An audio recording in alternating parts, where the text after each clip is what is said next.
Hello everyone, I'm Aunt Kara, but this video is not for kids. This video is for grown-ups who love fairy tales. Today we're going to be talking about and reading from The Clan of the Cave Bear, a classic that's been around for a while now by Jean M. Auel. I'm really bad with many vowel names, so sorry if I said that wrong. Auel. Someone please help if you know how to pronounce that. This is one of my favorite books. I really love this one.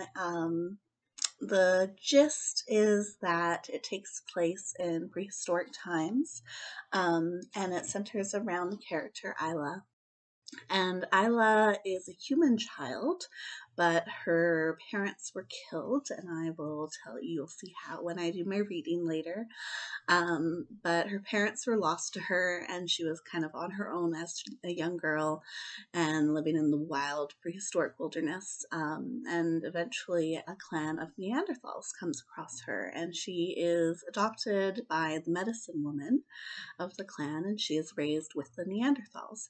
So there is a lot of very interesting cultural dynamics in terms of what we think Neanderthals had in common with humans and what was different. They spend a lot of time talking about the different mythologies that they could have had. And the thing I love about this book, and one of the things I really appreciate when books do, is this is not a one book series. There's a lot of books in the series. It's a really famous one. And it took a really long time for her to write them all because they're very well researched. So this book is fiction, but it has a lot of historical accuracy. It has a lot of herbal accuracy. It has a lot of geographical accuracy. So it's one of those books that is fiction, but you actually learn a lot of stuff from it that is true. And I really love that. I learn by telling stories and interacting with people and asking questions. So a fictional story that teaches me things is going to make me learn and retain so much more information than if I read a nonfiction book on those same topics, simply by virtue of how engaging the characters are and how much that story imprints upon my heart and my being and how much I interact with that information. And as a hobby herbalist, the medicine woman aspect of it I found quite fascinating. They talk about, like, I've often wondered, how did people find out which things are poisonous and not? And they talk about this process through the book of, tasting something and like how you like hold it to your lips and see how your body responds. And then if you get a good response, then you'll eat like the tiniest little bit and you'll wait and you'll see how your body responds, and really like working up to consuming and seeing what is okay and what is not, what's going to give the body a bad reaction before consuming a lot of it. And there's lots of little bits like that. I learned a lot about willow bark and the benefits of willow bark from this series. So if you do love plants, if you love the concept of different cultures and communities that are extremely rooted in the earth, this is definitely a book for you. There's also a lot of attention to the spiritual practices of the Neanderthal clans and the richness of that society. And I really loved that part. Isla is kind of taken under the wing of the spiritual leader, and he is just wowed by her intellectual capacity, just by virtue of the different brains between Neanderthals and humans. So it's really fascinating. And Isla herself is such a strong-willed character right from the get-go when she's really small. She can do so much. And in this series, I haven't read the whole thing. I do have most of the books, but I haven't finished it yet. I've only read this book and the second book, Valley of Horses, and I'm currently in the middle of Mammoth Hunters. And in Valley of Horses, she does so much in terms of the way she cultivates life for herself and like learning how to hunt and how to domesticate animals. And it's really deep, really meaty stuff, but it's all very inspiring, and it's still, there's so much magic and ritual and history and all of that good stuff that I really love. So let's dive in. I'm going to read to you two passages today. I'm going to read one from the very beginning, the opening, to give you a hint of how they catch you right from the get-go. And that one's a little bit longer, and then I have a short little bit that I'll do after that describes the cave where the religious heads of the Neanderthal clans come and kind of group together during this big festival that they have every so often. And it's like a great big holiday where clans from all over come and celebrate and partake in ritual and routine and different cultural events and societal necessities together as a group. So let's dive in.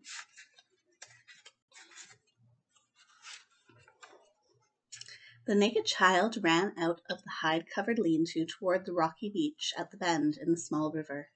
It didn't occur to her to look back. Nothing in her experience ever gave her reason to doubt the shelter and those within it would be there when she returned. She splashed into the river and felt rocks and sand shift under her feet as the shore fell off sharply. She dived into cold water and came up sputtering, then reached out with sure strokes from the steep opposite bank. She had learned to swim before she had learned to walk, and at 5 was at ease in the water. Swimming was often the only way a river could be crossed. The girl played for a while, swimming back and forth, and then let the current float her downstream. Where the river widened and bubbled over rocks, she stood up and waded to shore, then walked back to the beach and began sorting pebbles. She had just put a stone on top of a pile of especially pretty ones when the earth began to tremble. The child looked with surprise as the stone rolled down of its own accord and stared in wonder at the small pyramid of pebbles shaking and leveling themselves. Only then did she become aware she was shaking too, but she was still more confused and apprehensive. She glanced around, trying to understand why her universe had altered in some inexplicable way. The earth was not supposed to move. The small river, which moments before had flowed smoothly, was roiling with choppy waves that splashed over its banks as the rocky stream bed moved at cross purposes to the current, dredging mud up from the bottom. Brush close by the upstream banks quivered, animated by unseen movement at the roots, and downstream boulders bobbed in unaccustomed agitation. Beyond them, stately conifers of the forest into which the stream flowed lurched grotesquely. One giant pine near the bank, its roots exposed, and their hold weakened by the spring runoff, leaned toward the opposite shore. With a crack, it gave way and crashed to the ground, bridging the turbid watercourse, and lay shaking on the unsteady earth. The girl stared at the sound of the falling tree. Her stomach churned and tightened into a knot as fear brushed the edge of her mind. She tried to stand again, but fell back, unbalanced by the sickening swaying. She tried again, managed to pull herself up, and stood unsteadily, afraid to take a step.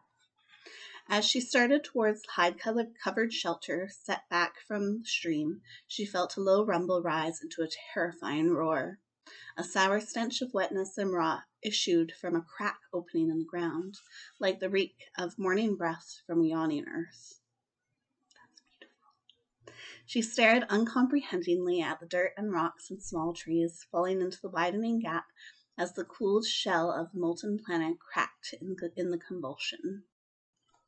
The lean-to, perched on the far edge of the abyss, tilted as half of the solid ground beneath it pulled away. The slender ridgepole teetered undecidedly, then collapsed and disappeared into the deep hole, taking its hide cover and all contained within it.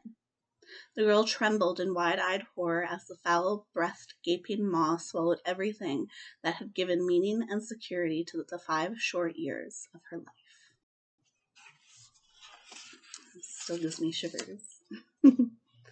All right, let's go into the next one. Pardon me, this is significantly later in the book. The Mogurs were in a small cave deep inside the mountain. Stone lamps, shallow saucers filled with bear grease absorbed by a dry moss wick, formed circles of light that pushed back the absolute black that surrounded them. The feeble flames glinted off hidden facets in the crystal matrix of the rocks and were reflected in the glistening sheen of damp stalactites stalactites, that's the word, hanging in eternal icicles from the roof, longing to reach their inverted counterparts growing from the floor.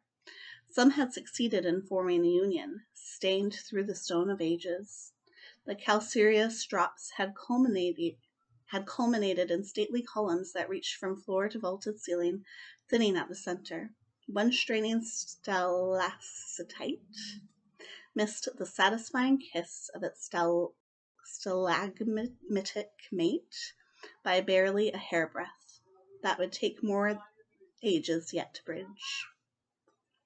So beautiful. So I hope you enjoyed that. If you like my videos, don't forget to like and subscribe to make sure you stay up to date. I really hope you go into this, and if you've read this series or you love it or you don't like it, whatever, leave me a comment below. I would love to hear, and I will certainly write back. Ta-ta for now, and don't forget to keep reading.